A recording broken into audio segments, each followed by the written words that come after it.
Elle est rentrée tard encore hier. On s'est pas parlé. Kofi, tu peux pas laisser ça traîner. Parle-lui ce soir. Clairement. Je sais pas si elle va m'écouter. C'est pas la question. Toi, tu dois parler. Ce qui vient après, c'est elle qui choisit.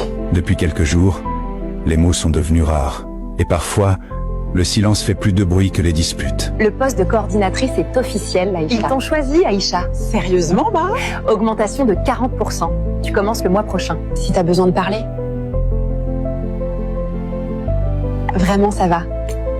On fête ça ce soir? Au bureau, tout semble différent pour Aïcha. Sa carrière avance, sa reconnaissance grandit, et la promotion qu'elle attendait arrive enfin. Aux yeux du monde, elle réussit. Mais parfois, quand la réussite arrive vite, elle emporte aussi avec elle des équilibres plus fragiles. Kofi, franchement, là c'est plus un problème de salaire, c'est un problème de respect basique. Je sais. T'as pensé à la thérapie de couple? Aïcha en thérapie de couple, elle va me dire que c'est moi le problème. Peut-être. Mais au moins t'auras essayé. Aïcha m'a dit qu'elle a eu sa promotion. 40% d'augmentation. Je sais, elle m'a appelé hier soir depuis un restaurant avec ses collègues. Pendant ce temps, Kofi était seul chez lui. Elle lui a envoyé un message pour lui dire de pas l'attendre. Elle aurait pu le prévenir mieux. Ce n'est pas la première fois. Et toi et moi, on le sait. Inès, les hommes africains ont toujours voulu contrôler leurs femmes. T'as oublié, non? Je n'ai pas oublié. Mais Kofi n'est pas en train de la contrôler, il est en train de se noyer en silence, c'est différent. Il faut qu'on lui parle. Vraiment cette fois. Pendant ce temps, ailleurs, deux amis commencent à voir la situation différemment.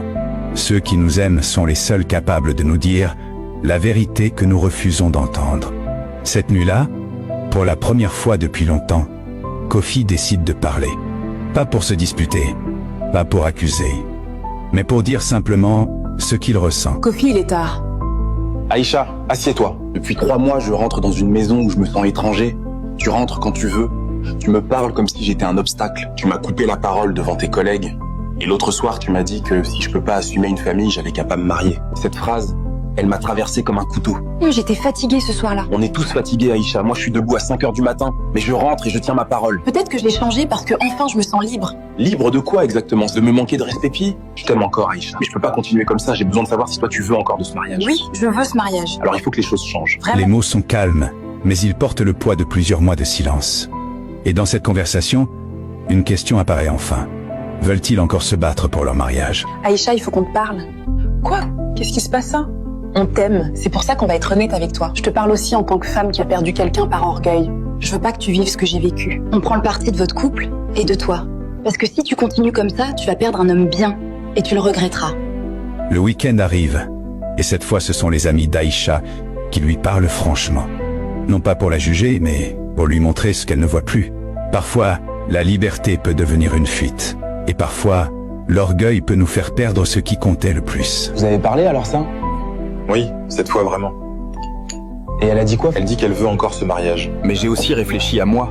Est-ce que j'ai laissé assez d'espace pour qu'elle s'épanouisse? Kofi, ça c'est la parole d'un homme qui veut vraiment sauver son couple. Et ça c'est rare. Je l'aime, mais l'amour seul ça suffit pas, on le sait tous les deux maintenant. De son côté, Kofi retrouve ses amis. Il ne parle plus seulement de sa douleur. Il réfléchit aussi à sa propre part dans cette histoire. Car sauver un couple ne signifie pas seulement demander des changements à l'autre. Cela signifie aussi être prêt à changer soi-même. Et puis vient la nuit. Kofi ouvre la porte de l'appartement en pensant retrouver le même silence que d'habitude. Mais ce soir, quelque chose est différent.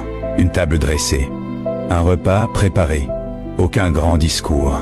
Juste deux personnes assises à la même table, essayant peut-être de recommencer là où tout avait commencé.